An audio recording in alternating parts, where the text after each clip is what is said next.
आज़म साहब। बहुत शुक्रिया जनाब स्पीकर। मैं खैर मकदम करता हूँ बैरिस्टर गौर साहब ने जो बात की और उन्होंने बड़े तहम्मुल और बुर्दबारी से इस बात का इजहार किया कि पार्लिमान की जो इज़्ज़त तकरीम हुर्मत है वो हम सब को अज़ीज़ है। मैं उनका कुलीग और भाई होने की हैसियत से ये भी ज़रूर अर्ज़ करूँगा कि आपने कहा कि हमें दीवार के साथ मत लगाएं। देखिए, वज़ीर आज़म ने हल्फ लेने के बाद जो पहली बात की, जब 2022 में एक आइनी तरीके से तहरीक अदम एतमाद कामयाब होने के बाद वो यहाँ पे खड़े हुए, तारीख़ बता रही है और तारीख़ बताती रहेगी कि आप लोगों का फ़ैसला गलत था, असम्बली छोड़ के जाने का, आपने उसकी कीमत अदा की। कुछ बातें हैं जो हमें करनी चाहिए, तारीख़ के झरोकों से हमें सबक हासिल होते हैं। आप अगर पॉलिटिकल डिसीजन लेते, ऐवान के अंदर रहते, तो मामलात शायद उस हद तक ना जाते। आपने स्पेस खुद छोड़ी। आपने पाकिस्तान के अवाम का खैर अंदेश बनने की बजाय, खैर ख्वाह बनने की बजाय, आपने अपनी हुकूमत को, इक़्तिदार को तरजीह दी और आपने उसको अना का मसला बना के कहा कि हम नहीं खेलते, जाएं। सियासत ये नहीं है। सियासत और फिस्तायत में एक ही फ़र्क है कि सियासत में आप दलील से, डायलॉग से कायल करते हैं, फस्तायत में कहते हैं कि ताकत से करेंगे, बज़ोरे बाजू करेंगे, डंडा से करेंगे। नहीं चलेगा। खुरम साहब सुने, हम बड़े आप माशाल्लाह मेरे वकील भाई हैं, छोटा भाई है, सुना करें।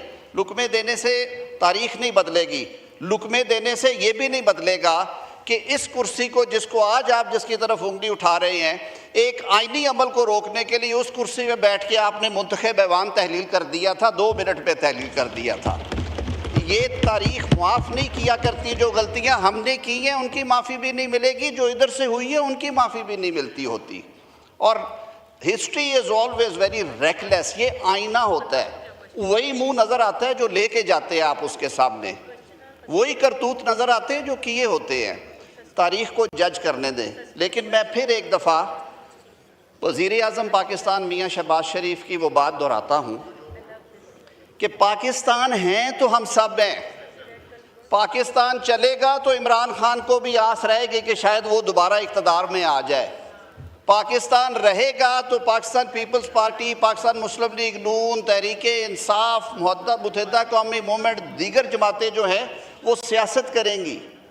और मुल्क को चलाने के लिए ये वो जंक्चर्स होते हैं तारीख़ में जहाँ पे आपको इकट्ठे मिलके थोड़ा सोचना पड़ता है, ना कि आप सिर्फ अपनी बात करते हैं, उस पर खड़े हो जाते हैं। शहीद जुल्फ़िकार अली भुट्टो को फांसी के फंदे पे ले जाया गया। लोगों ने एहतजाज ज़रूर किया, लेकिन उसकी लिमिट्स थी, उसमें रह के किया। मोहतरमा बेनज़ीर भुट्टो साहिबा को शहीद कर दिया गया। आग लगी मुल्क में, पार्टी रहनुमा आगे आए, उन्होंने हाथ जोड़े, उन्होंने कहा मुल्क को चलने दो। मियाँ नवाज शरीफ को 2 दफ़ा इक़्तिदार से निकाल के बाहर किया गया। हमने तो नहीं कहा कि हम सरकारी असला लेके, सरकारी गाड़ियाँ लेके, सरकारी शब-शबा के साथ, सरकारी प्रोटोकॉल्स के साथ दारुल खिलाफे पे हमले करेंगे। मैं, असद कैसर साहब मेरे भाई हैं, मेरे से ज़्यादा तजुर्बाकार हैं, कानून को समझते हैं, स्पीकर की चेयर पर रहे हैं। असद कैसर साहब, गवर्नर राज जो है वो मार्शल लॉ की कोई शक्ल नहीं है, आइन में दिया है, फ्रेमर्स ने दिया है। 232 से 234 तक बैरिस्टर गौर खान बैठा हुआ है। अगर वो हालात होते हैं तो ये एक आइनी अमल है। हाँ, गैर आइनी अमल ये है कि आप पुलिस के डाले आगे पीछे ले जाके, फायर ब्रिगेड की गाड़ियों के ऊपर वर्कर टोपियों वाले बिठा के, सरकारी क्लाशन कोफे लहरा के इस्लामाबाद पे हमला करें, वो गैर आइनी है।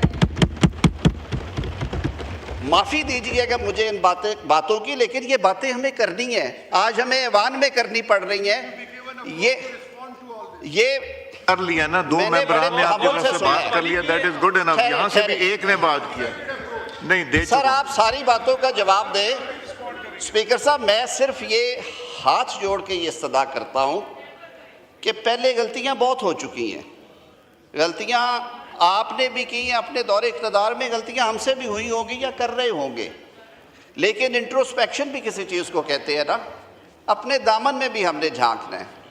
हम तो समझते हैं कि हमारे साथ भी जो होता रहा था उस पे हमने उस लाइन को क्रॉस नहीं किया, और करना चाहिए भी नहीं। वो मौलाना कौसर नियाज़ी ने कहा था कि इक़्तिदार का लफ्ज़ जो है इसको ज़रा देखें कि इसके हिज्जे और हिस्से क्या हैं। उसी में सारा सबक है इस मुल्क की सियासत का कि जब आप इक़्तिदार से निकल के जब वो कहते हैं जी पहला हट जाता है तो फिर सीधा दार नज़र आता है आपको। हमें ये फ़िलॉसफी चेंज करना है और ये एक जमात चेंज नहीं करेगी, ये सब ने मिल के चेंज करना है। हम तो वो आशुफ्ता सर हैं जिन्होंने वो मट्टी की मोहब्बत में वो कर्ज भी उतारे हैं जो वाजिब नहीं थे। ये जो शहादतें और कुर्बानियाँ यहाँ बैठी दो जमातों ने भी दी हैं वो भी कम नहीं हैं, जेलें हमने भी काटी हैं, ठंडी ज़मीनों के ऊपर हमारे बुज़ुर्गों को भी सुलाया गया और उनकी भी बेतौकीरी की गई। हसब तालों से गिरफ्तारियां यहाँ से भी हुई हैं, लेकिन इन बातों को दोहराने का फ़ायदा नहीं है। आगे की सोचे सर, चलें अब आगे चले सर। मैं इलेक्शंस की बात बार बार होती है, मैंने बारहा ये कहा है कि 2013 में भी यही कहा गया। आपके कहने के ऊपर धरने देने के बाद पता नहीं क्या क्या होने के बाद पाकिस्तान के गैर मुतनाज़ा तरीन चीफ जस्टिस नासरुल मुल्क साहब ने इंक्वायरी हेड की। आपकी ख्वाहिश के मुताबिक इंक्वायरी कमीशन बैठा, एक बाइज्जत मुनसफ बैठा और उन्होंने वो क्लीन चिट दी। तो फिर क्या निकला? ये ज़्यादा बेहतर नहीं था आपस में बैठते? अभी भी आप रोज़ 2024 की बात करते हैं, फरवरी के इलेक्शंस की। आपने 90 से ज़्यादा पटिशन्स की हैं, 70% से ज़्यादा उसमें से फ़ैसला हुई हैं। खैबर पख्तूनख्वा में जो लोग जीते हुए हैं उनके हक़ में हो रहा है, सिंध में जो जीते हैं, पंजाब में जीते हैं, जहाँ पे एक दो हलकों पे नज़र आया वहाँ पे ज़िमनी इलेक्शन अनाउंस कर दिए गए हैं। तो भाई एक लीगल आइनी मैकेनिज़्म है, या तो आप फिर उसको ना मानते, आप बैठते ना। तो खुदा के लिए इस मुल्क का सोचें। 25-26 करोड़ लोग इस मुल्क में बसते हैं। आने वाली नस्लें, जो बच्चे बैठे हुए थे, ये क्या सबक लेके जाते हैं? स्पीकर साहब, तो आप कोई ऐसी बात करें जिसमें कि आप लोग बैठ के आपस में सर बात करें कि हमें सलूशन क्या है। मैं सर फिर दोहरा रहा हूँ कि वज़ीर आज़म पाकिस्तान मियाँ शहबाज शरीफ साहब ने एक दफ़ा नहीं बारहा कहा है, हमारे पीपल्स पार्टी के दोस्त भी यही बात करते हैं कि सियासत का एक असलूब है, और असलूब ये है कि आपने मिल बैठ के मामला हल करने हैं, तय करने हैं। जो मैंने अर्ज़ की है, चढ़ाइयाँ करने से, जुलूस लेके आने से, धमकियाँ देने से ऐवान फतह नहीं होते सर। ऐवान इंशाल्लाह ये पाकिस्तान के अवाम का मुंतखब ऐवान है, ये इसी तरह रहेगा। हम सर हाज़िर हैं, आप जब बुलाएंगे हम आएंगे। आपकी जो हदायत होगी उस पर अमल होगा, ये हुकूमत की कमिटमेंट। अब आप लोग ज़रा बैठ जाइए, आज ही बैठ जाइए, ज़रा इनसे बात कीजिए, ताकि असद साहब आपने भी बात की, गौहर साहब ने भी बात की, नूर आलम साहब ने भी बात की, आज़म साहब और रफ़ीउल्लाह साहब ने।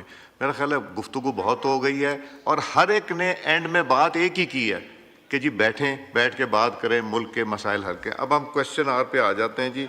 शाहिदा रहमानी साहिबा, नहीं बस हो गया, प्लीज़, नहीं हो गया।